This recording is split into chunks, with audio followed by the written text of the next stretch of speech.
nomor berapa nih? Mm, mm, mm. Oke, ini hmm, ini masih kita nanti cari tahu. Terus yang ini ada pertanyaan dulu, teman-teman terkait struktur, baik itu akar, batang, daun, boleh sampai bunga, buah. Ada pertanyaan dulu? Belum ada? Kalau belum, mari kita lihat contoh soal fisiologi yang lain. Saya belum ini lagi, saya belum eksplor lagi. Saya dapetnya ya yang kayak gini lah ya.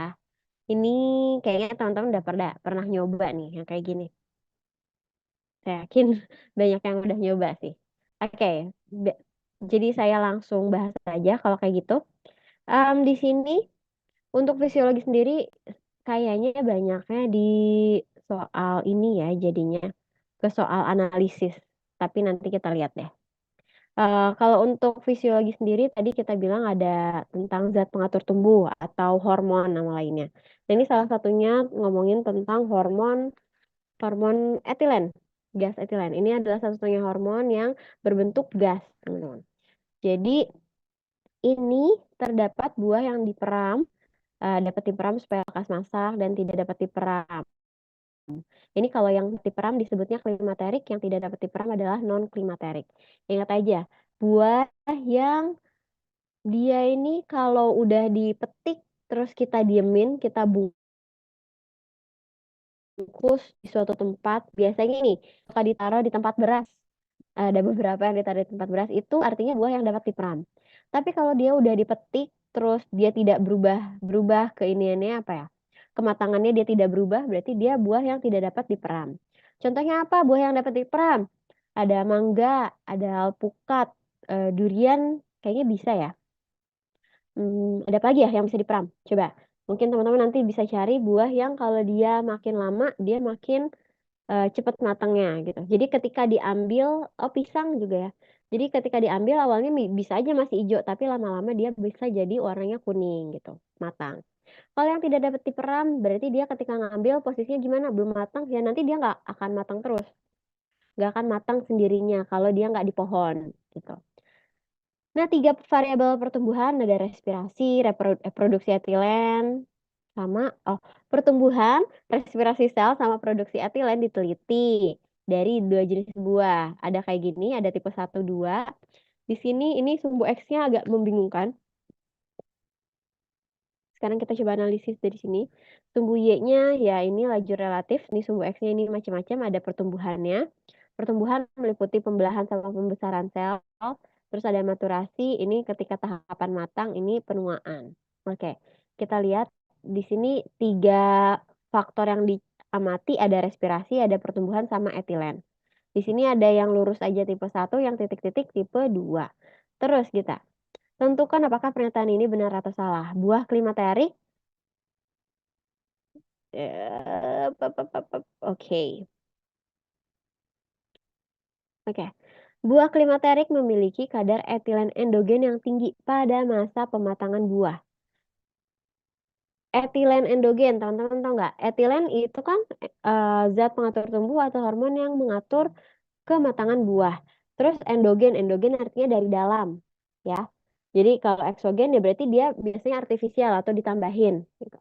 Nah, kalau buah klimaterik katanya kadar etilen endogennya tinggi pada masa pematangan buah. Jadi betul atau salah ini udah kelihatan ya. Bentar, saya tulis dulu dah.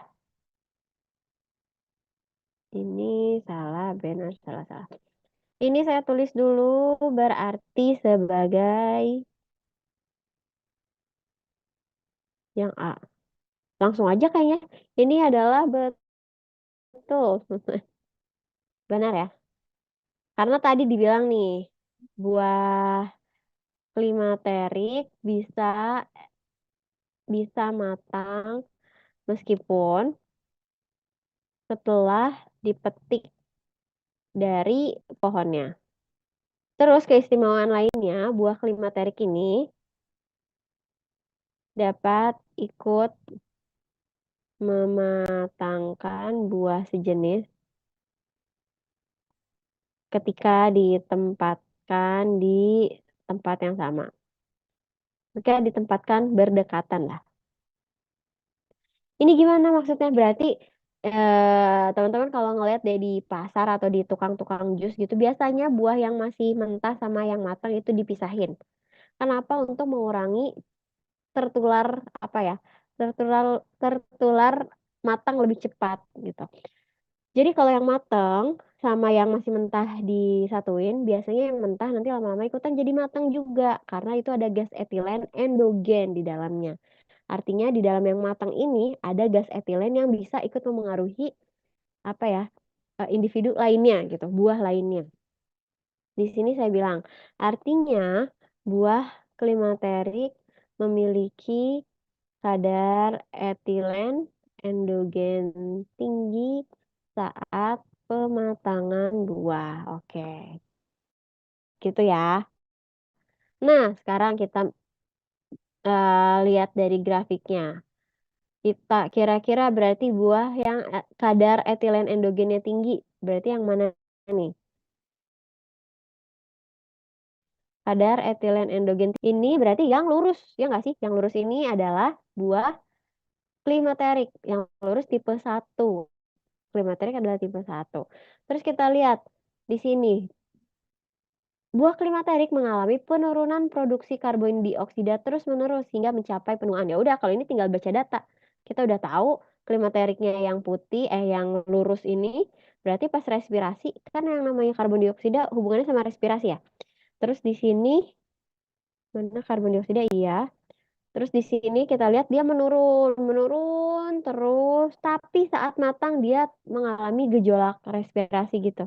Artinya dia tidak menurun terus-terusan. Berarti bisa dibilang buah saat saat matang terjadi eh memiliki terjadi anjlok kan apa ya namanya? Terjadi kenaikan tingkat kadar CO2. Tuh. Artinya kadar CO2 tidak turun terus-menerus. Nah, kayak gitu ya. Sampai sini aman? Aman dong. Lanjut sekarang. Berarti ini tadi ini benar. Benar. Yang ini salah ya. Oke. Sekarang yang C. Pada masa pertumbuhan pada masa pertumbuhan buah tidak terjadi peningkatan produksi etilen pada buah lemon. Coba, lemon kira-kira kita bisa lihat dari sini nggak? Enggak ya, ini jatuhnya pengetahuan umum. Oke, kita cek. Lemon ketika apa ya, sudah dipetik, dia akan apa ya? Kok coba teman-teman bayangin lemon yang udah dipetik atau beli lemon di supermarket atau di pasar gitu. Lemon kalau udah dipetik gimana? Dia nggak akan langsung jadi matang ya. Kalau dipetiknya masih mentah, lemonnya bakal mentah terus. Dia tidak akan apa ya? Ketika sudah dipetik, tidak akan merubah kematangannya. Saat dipetik masih mentah, maka dia tidak akan langsung matang.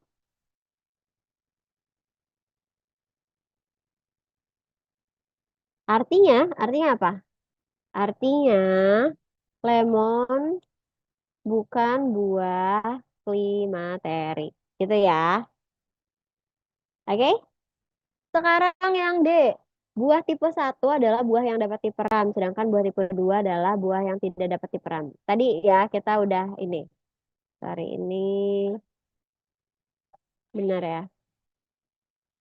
Berarti ini buah tipe satu adalah buah klimaterik ya, alias dapat diperam. Diper. Buah tipe buah non klimaterik. alias tidak dapat diperam. Berarti ini benar juga. Buat tipe 1 saya tulisin aja deh contohnya biar bisa dibaca juga ya. Contohnya mangga, alpukat, durian. Buah tipe 2 contohnya jeruk, terus lemon gitu. Jadi ini berarti jawabannya benar, salah, benar, benar. Ya nggak? Oke. Ada pertanyaan dulu sampai sini. Kebayang teman-teman semua? Semoga kebayang ya. Saya nanti kayaknya udah agak lama ini kita jarang menemukan soal tentang yang siklus Calvin banget atau rantai transport elektron banget gitu. Kayaknya udah lama ya nggak keluar soal kayak gitu. Jadi bisa jadi tuh pertanda harus siap-siap nih untuk ya nggak sih? Ada nggak sih tahun kemarin kayaknya udah nggak ada ya. Soal-soalnya banyak yang kayak gini dan banyak tentang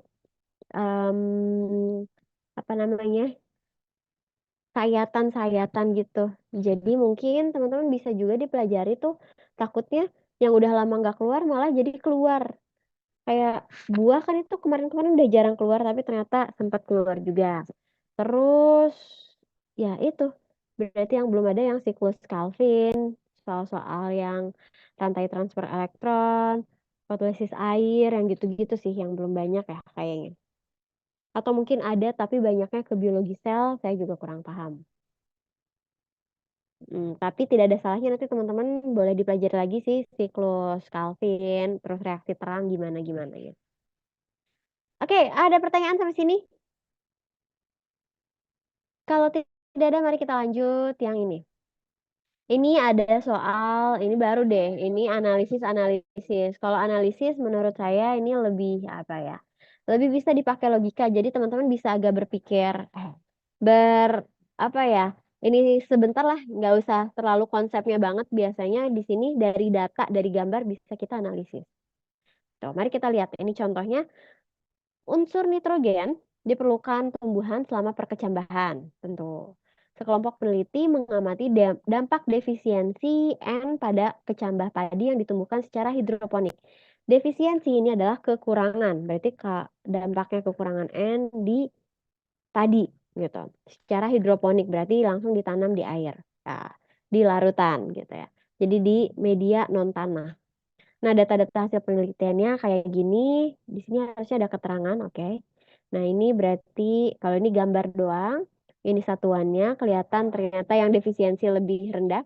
Ini minus N ya, kita cek. Minus N adalah tanpa nitrogen, benar. Berarti kan defisiensi nitrogen. Kalau plus berarti ada. Dia dikasih nitrogen, oke. Ini, yang ini root sama shoot. Kalau root dia adalah akar, shoot itu adalah pucuk. Jadi jangan bingung kalau shoot ini apa maksudnya daerah daerah atasnya bagian pucuknya gitu. Lengthnya ini panjangnya berarti tingginya. Terus kalau ini antara ada sama nggak ada kita lihat kandungan klorofilnya. Klorofil totalnya seperti apa. Nah setelah di ini berarti baru kita langsung membahas menjawab ini. Oke. Ini. Ya. Oke. Aduh, sini agak berisik. Tentukan apakah pernyataan berikut benar atau salah. Yang A. Unsur nitrogen diperlukan tumbuhan dalam pembentukan asam amino dan nukleotida. Ini secara konsep bahkan kita tidak perlu melihat datanya. Ini sudah bisa kita pastikan bahwa dia adalah benar.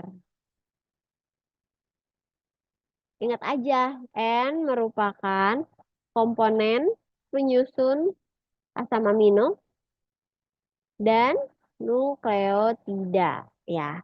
Jadi ini sudah pasti benar. Yang mana asam amino dan nukleotida adalah komponen penyusun dari apa ya? Dari pertumbuhan-tumbuhan sendiri, ya kan? Jadi saya juga bisa bilang di sini kita bisa bilang asam amino dan nukleotida merupakan komponen penyusun jaringan tumbuhan ya kan? Pastilah ya. Jadi dia akan mendukung pertumbuhan tumbuhan. Makanya yang ini benar. Lalu yang B, pemanjangan sel akar primer kecambah padi tidak dipengaruhi defisiensi unsur N. Kita lihat. Ini pemanjangan apa? Pemanjangan sel akar primer ini ya, kita kelihatan. Sel akarnya, oke, kelihatannya dari mana? Ini ya, A, B, C, D. Kita bisa ngelihat dari yang A. Ini kalau yang ada unsur N-nya, dia akarnya pendek, relatif lebih pendek. Kalau yang defisiensi N, dia otomatis relatif lebih panjang. Berarti di sini justru harusnya salah. Dari data terlihat bahwa defisiensi nitrogen dapat menyebabkan pemanjangan akar. Kenapa? Kenapa malah yang nggak ada nitrogennya yang panjang? Kenapa nggak yang ada nitrogennya yang panjang jadi terpenuhi gitu? Ingat balik lagi ke prinsip yang tadi kayak untuk pencarian makan. Kayak burung sama kayak apa lagi ya tadi? Ya, gampangnya burung lah. Burung ketika dia nutrisinya ada, nutrisinya banyak di permukaan, dia iniannya pendek, ya kan? Paruhnya pendek atau serangga itu paruhnya pendek. Tapi ketika dia bijinya ada di dalam buahnya, berarti dia paruhnya jadi panjang. Ini mirip. Ketika di sini nitrogennya sudah ada di permukaan air, dia akarnya nggak perlu panjang juga nggak apa-apa. Dia udah cukup bisa menyerap nitrogennya. Tapi kalau dia nggak ada nitrogennya, udah nggak ada nih nitrogennya, kayak makanya dia butuh akar yang lebih panjang buat menjangkau nitrogen tersebut. Makanya di sini akhirnya kelihatan yang defisiensi nitrogen akarnya jadi lebih panjang gitu. Begitu. Jadi bukan tidak dipengaruhi defisiensi ya, justru karena adanya defisiensi itu menyebabkan pemanjangan akar. Gitu ya. Lanjut yang D. Yang C dulu. Kekurangan unsur N menyebabkan terjadinya klorosis pada daun. Klorosis apa sih? Klorosis adalah semacam berkurangnya warna hijau daun ya. Hmm. Klorosis adalah berkurangnya kadar klorofil dalam daun. Menyebabkan daun jadi agak menguning. Nih, kita bisa lihat dari gambar yang pertama. Kalau ternyata gambarnya hitam putih, ya mohon maaf nggak bisa kelihatan. Tapi kalau dari sini sebetulnya nggak kelihatan. Agak kelihatan kalau ini lebih hijau dan ini di sininya cenderung lebih terang. Lebih terang itu artinya dia warnanya jadi kuning. Terus kita bisa lihat dari sini sebetulnya. Karena klorosis kaitannya sama klorofil, di sini saya bilang kadar klorofil dalam daun. Dari data, dari gambar, saya tulis dulu dari gambar, terlihat defisiensi N, kelompok ya, kelompok defisiensi N lebih kuning dibanding kelompok pemberian N. Dari grafik C terlihat juga bahwa dari grafik C yang ini kandungan klorofil totalnya, kandungan klorofilnya yang defisiensi N itu lebih rendah secara signifikan. Bahkan ini ada bintang 3 ya. Ini terlihat bahwa kandungan klorofil di defisiensi di kelompok defisiensi N jadi lebih apa ya namanya? Klorofil di kelompok defisiensi N itu lebih rendah dibanding kelompok pemberian N. Ini lebih rendahnya saya harus bilang signifikan ya.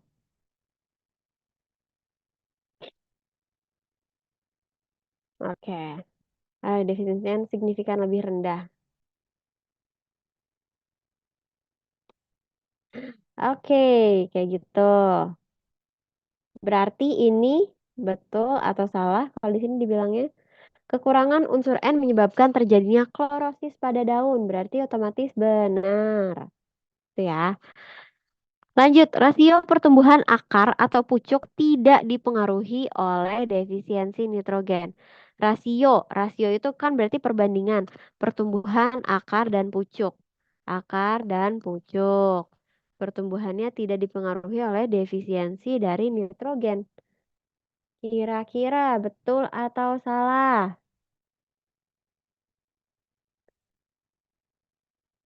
Tentu saja di sini kelihatan ya. Kalau dia ada nitrogen, mana nih? Kita bisa lihat ini yang hitam ada nitrogen, yang putih tidak ada nitrogen. Terus kita lihat rasionya antara pucuk dengan akar. Kalau ada nitrogen, oh akar pucuk ya. Kita tulis rasio akar pucuk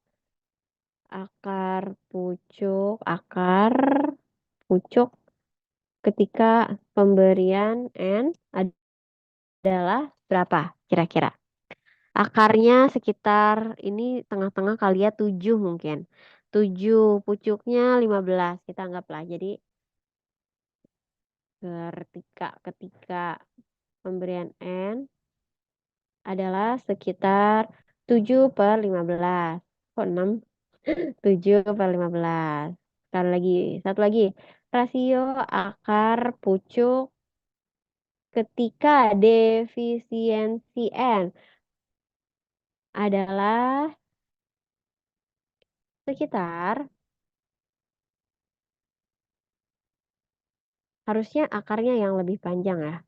Nah, ya kan benar akarnya lebih panjang. Di sini berapa nih? Kita lihat sekitar 13/6 mungkin ya. Sekitar 13/6. Artinya, artinya apa? Artinya di sini apa? Rasio pertumbuhan akar pucuk sangat dipengaruhi oleh defisiensi nitrogen. Akar pucuk sangat dipengaruhi oleh defisiensi nitrogen. Gitu, pertumbuhan. Oke, sampai sini. Ini kayaknya masih baca data ya. Masih aman kah, teman-teman? Masih aman, guys? Adik-adikku, semuanya aman? 3, 2, 1. Oke. Oke, kalau ini gimana Kak? Ini mirip ya. Kalau yang tadi gambar dulu baru data, yang ini data dulu baru gambar. Kurang lebihnya kalau di tumbuhan kayak gitu. Biasanya disertakan sama gambar. Kenapa? Untuk menunjukkan bahwa ini tuh terjadi loh penguningan, ini tuh terjadi loh tingginya jadi berbeda banget gitu. Jadi diperlukan data gambar juga. Kalau di mikro nggak bisa ya. Kalau di hewan ya mungkin ada yang bisa, tapi kalau untuk tingkat seluler jaringan itu nggak terlalu kelihatan gitu. Jadi banyaknya kalau di tumbuhan dia ada data dan juga ada gambar. Oke, ini ada bedanya teman-teman.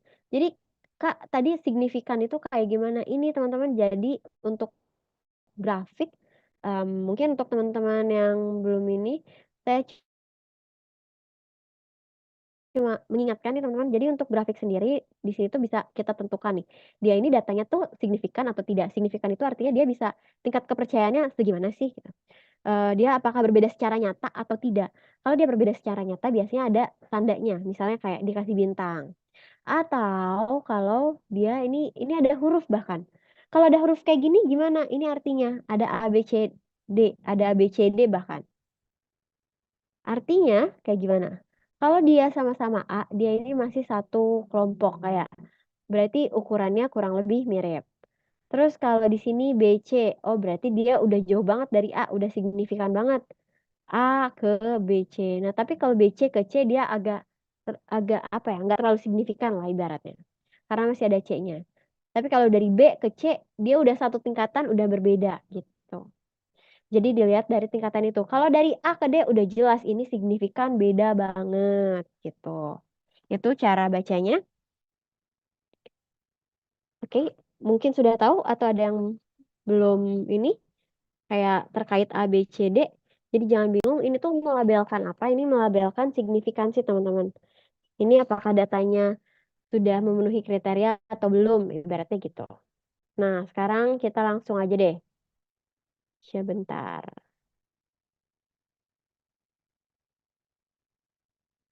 Sebentar. Ini, sorry. Kita tulis dulu ini benar, salah, benar. Ini berarti benar. Benar, salah, benar, benar. Oke. Sekarang kalau ada soal yang kayak gini, berarti kita analisis lagi. Ini harusnya mungkin teman-teman bisa langsung dianalisis sendiri. Untuk ini kita lihat. Ini kalau ada cerita kayak gini, ada gambar, ada data, kita harus ngapain dulu? Apakah lihat langsung pernyataannya ataukah lihat datanya dulu? Nah, ini sekalian dikembalikan lagi sih sama teman-teman. Ada yang memang teman-teman langsung lihat data, ada yang memang lihat langsung lihat ke pernyataan. Tapi ujung-ujungnya saya yakin kalau teman-teman langsung ke pernyataan nggak akan kebayang. Jadi suggestion saya teman-teman bisa langsung baca tapi scanning aja gitu. Misalnya gimana? Oke, di sini kita langsung scanning ya. Suatu penelitian tentang dampak adanya selenium eksogen terhadap cekaman garam telah dilakukan pada tanaman jagung atau ziamei.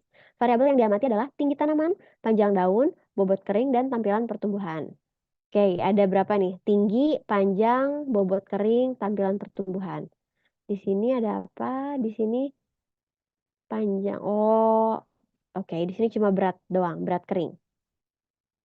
Nah, perlakuan yang diberikan adalah penambahan atau tanpa penambahan Se atau NaCl dengan konsentrasi yang berbeda-beda. Misalnya, 1 milimikro Na2, 1 mikromolar kok milimikro, 1 mikromolar Na2 SeO3 ini 1 Se, kelompok 2-nya ini 5 Se, oh ini 25 Se.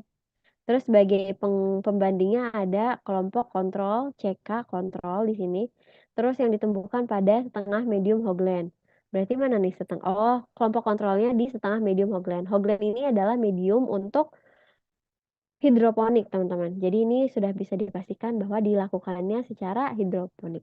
Hidroponik, makanya di sini nih. Ini bukan tanah, ini adalah kayak pipa. Kayak apa namanya? Papan gitu ini harusnya ya. Soalnya dia ditambahkan setengah medium Hogland. Atau kecuali dia ditambahin dalam bentuk larutan kayak. Tapi buat apa juga sih? Biasanya pakai medium sih untuk mengurangi ini ya, untuk mengurangi variabel-variabel yang lain. Karena kalau pakai tanah kan ada nutrisi di tanahnya juga. Kalau di air ya berarti kita pakai nutrisi yang kita bikin sendiri, bisa kita atur gitu. Nah, kalau di sini sebagai pembanding digunakan Hogland. Terus hasil yang diperoleh ditampilkan pada gambar berikut ini. Huruf yang berbeda pada puncak histogram menunjukkan perbedaan yang nyata. Ya, ini udah dikasih tahu nih. Oke, yang A. Penambahan selenium. Penambahan selenium yang rendah tidak berdampak nyata pada bobot kering pucuk. Taunya dari mana? Penambahan selenium yang rendah. Penambahan selenium yang penambahan satu selenium. Ya, betul. Oke. Kalau di sini dibilang penambahan selenium yang rendah tidak dapat berdampak nyata pada bobot kering pucuk tanaman jagung pada kondisi cekaman tanpa garam. Berarti cekaman doang yang nggak pakai garam. Yang ini ya, yang ini kan. Ini yang paling kecilnya 1, ini juga 1. Kalau dibandingin sama kontrol dia memang mirip ya, masih AA. Terus ini kalau dibandingin sama kontrol, ini juga masih ada huruf A-nya. Artinya dia tidak berdampak nyata. Jawabannya berdampak nyata atau tidak? Jawabannya benar. Dari grafik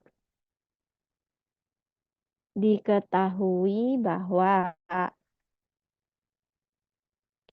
yang ini, yang mana sih? Yang pucuk. Mana nih? Bobot kering pucuk. Oh, bobot kering pucuk doang di sini. Apalagi bobot kering pucuk, Dari bobot kering pucuk dikit. Nah, dari grafik bobot kering pucuk diketahui bahwa nilai signifikansi sama-sama A. Artinya tidak terdapat perbedaan signifikan gitu. Berarti benar. Oke. Signifikansinya sama-sama A. Ini sama-sama A itu antara apa? Antara CK dan 1SE ya. Karena kan ditanyanya di sini yang seleniumnya paling rendah ya nggak sih? Ya, sorry. Selenium yang tinggi. Oke, selenium yang paling rendah berarti 1SE. Oke. Itu berarti benar. Sekarang yang B. Konsentrasi selenium yang tinggi dapat menurunkan produktivitas tanaman. Berarti kita lihat. Ini justru makin tinggi. Di sini dia makin ya produktivitasnya makin rendah ya. Baik itu yang ini, yang apa yang tanpa cakaman ataupun yang pakai cakaman. Garam. Terus kalau kita lihat yang ini juga, ini yang paling rendah di antara yang lainnya. Kalau 25 ini paling rendah di antara yang biasa, yang SE doang, sama yang di sini. Oke, kecuali yang NaCl doang ya. Yang NaCl doang dia agak mirip juga sama kondisi yang paling tinggi. Artinya di sini saya bisa tuliskan ini benar juga karena apa? Di sini ditanyanya konsentrasi selenium yang tinggi dapat menurunkan produktivitas tanaman. Pada saat 25 SE apa namanya ini? Oke. Bobot kering. Bobot kering. Bobot kering apa? Bobot kering pucuk. Pucuk dan akar merupakan apa ya? Berada pada yang rendah dibandingkan yang SE kadar kadar apa ya? Kadar lebih rendahnya. Gitu. Berarti yang ini benar ya. Lihat dari mana sih Kak? Ya dari sini aja kita lihat yang lebih rendahnya dia tinggi loh bobot keringnya. Padahal yang paling tinggi nih si 25 SE dia malah rendah. Jadi artinya dia mungkin kalau kelebihan tidak bisa dicerna semua bahkan jadinya over bikin metabolismenya jadi turun bisa jadi ya. Yang ini juga mirip. Oh, tapi yang ditanyanya di sini yang oh oke ditanya dua-duanya nih. Yang ini juga mirip. Di sini yang 25 SE lebih rendah dibandingkan yang lain. Paling yang agak mirip adalah yang NaCl. Jadi yang ini benar. Kalau yang C, dampak cekaman garam dapat berkurang dengan adanya selenium pada media tanam dengan konsentrasi yang rendah. Oke, dampak cekaman garam, kita lihat dampak cekaman garam doang, NaCl doang ya. Tapi kalau ada selenium, dia jadi lebih tinggi. Tapi konsentrasinya harus rendah ya, antara 1 atau 5. Jadi betul atau salah? Tentu saja ini benar. Sesuai dengan grafik ya. Ketika NaCl saja itu tahu sesuai banyak typonya. Ketika NaCl saja dia bobot keringnya paling rendah.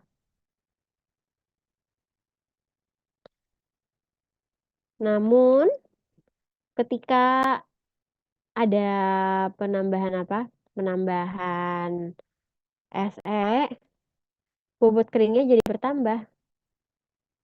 Se plus NaCl jadi bertambah.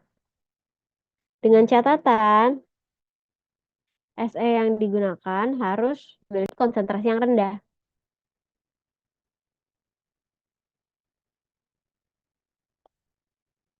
Hmm. Oke, kenapa harus yang rendah? Karena kelihatan nih, pas 25 SI dia kecil banget.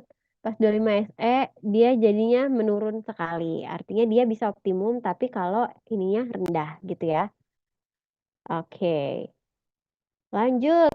Yang terakhir nih, yang terakhir. Yang D. Selenium tidak diperlukan oleh tumbuhan karena merupakan logam berat yang berbahaya. Apakah berbahaya? Kalau berbahaya artinya dia tidak akan diserap, ya kan? Maksudnya dia tidak akan memengaruhi bobot keringnya. Tapi di sini si selenium kita bisa bilang di sini selenium dengan konsentrasi rendah dapat justru dapat meningkatkan bobot kering. Iya nggak sih? Jadi yang ini jawabannya salah. Oke. Sampai sini. Ada pertanyaan sampai sini? Jadi ini kuncinya adalah benar, benar, benar, salah. Saya rasa kalau yang tipe baca data, saya rasa ini teman-teman tinggal latihan aja. Gimana sih cara baca data? Terus kalau yang kayak gini kayaknya masih aman lah ya.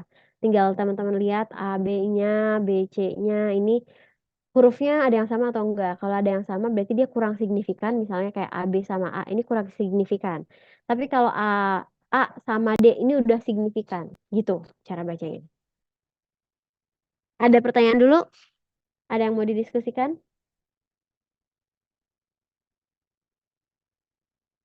Kalau nggak ada, ini saya cuma ngasih ada beberapa contoh lagi. Dia bahasnya bahas bagan sih sebetulnya.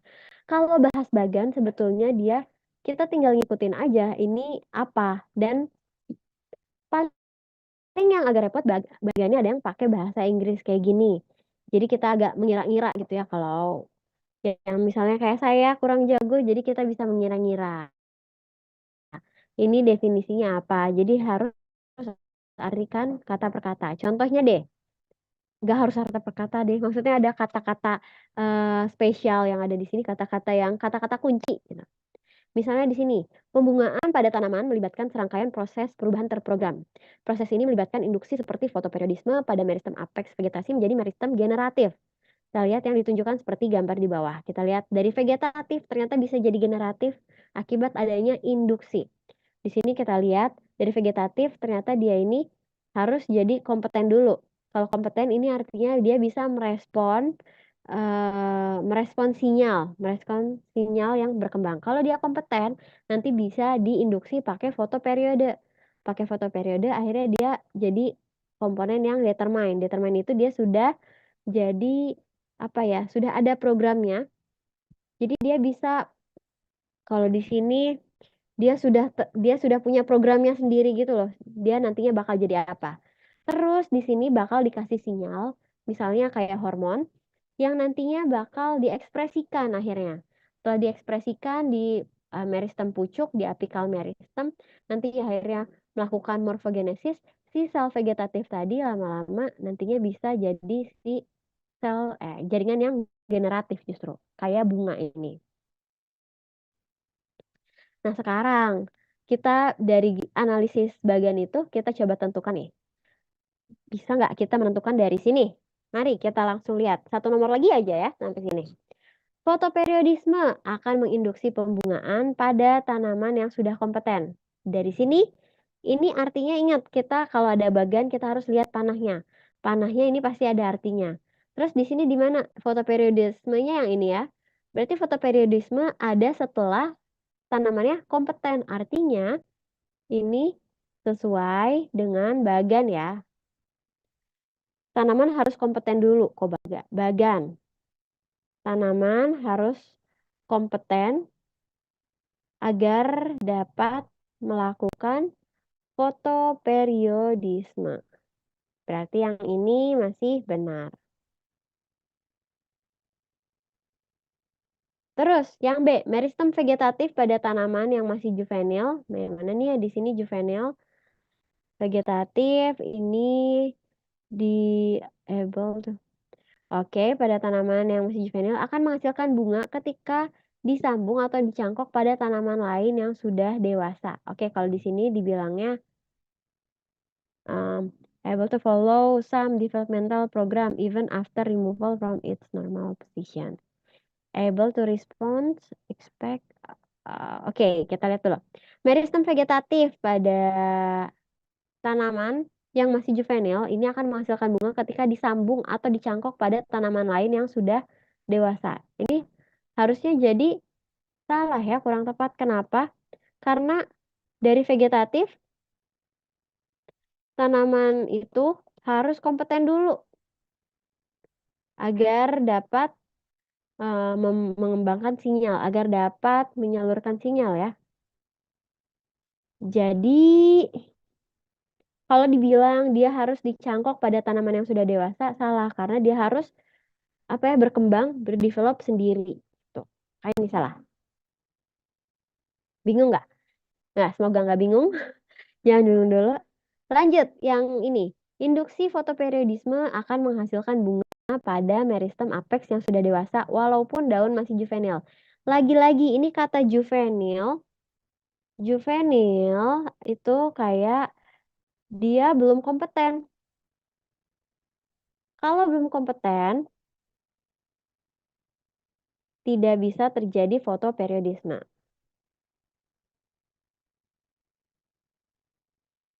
Gitu ya, intinya kayak gitu, biar kebayangnya. Ini kan kompeten dulu baru bisa fotoperiod. Kalau dia belum kompeten berarti nggak bisa. Berarti ini juga salah. Terakhir, induksi fotoperiodisme membutuhkan jalur pensinyalan dari daun ke meristem apex. Di sini udah tahu ya, vegetatif adalah daun. Di sini udah tahu pensinyalan dimulai dari vegetatif kayak daun menuju meristem apex. Ini ada di gambar ya. Dari bagan. Oke, artinya ini benar. Oke, sampai sini teman-teman. Berarti ini jawabannya benar, salah, salah, benar. Ini sisanya 2 lagi, silahkan boleh teman-teman nanti dikerjakan. Nggak usah jadi PR, tapi ya udah untuk latihan aja buat teman-teman. Mungkin besok kita akan mulai dari anatomi fisiologi hewan. Tapi sebelumnya untuk anatomi fisiologi tumbuhan, teman-teman ada yang mau ditanyakan dulu? Sudah cukup? Hari ini sudah mulai panas? Kalau sudah cukup, nanti teman-teman boleh dibaca-baca lagi alasannya. Nanti boleh kalau ternyata ada yang kurang klop, boleh nanti dikomunikasikan ke saya besok gitu. Kak, ini kayaknya ini deh, ini harusnya ini gitu. Nanti kita bisa sharing-sharing dan diskusi lagi. Kalau ada pertanyaan juga boleh kita pool sampai besok kali ya. Gitu. Ada pertanyaan nggak? Saya hitung lagi. 10, 9, 3, 2, 1. Oke, karena sudah cukup, saya serahkan lagi ke Kakak Lopi untuk absen dulu kali ya. Terima kasih untuk teman-teman semuanya. Silakan Kakak di absen dulu. Baik, terima kasih banyak Kak Alda untuk hari ini pengajarannya. Terima kasih juga teman-teman yang udah stay sampai akhir. Sebelumnya, seperti biasa, Kakak mau coba absensi dulu. Jadi memang biasanya Kakak akan cek di awal dan di akhir siapa aja yang stay sampai akhir gitu. Untuk yang namanya Kakak panggil, kalau misalnya hadir, eh boleh langsung open mic atau di chat juga nggak apa-apa gitu ya.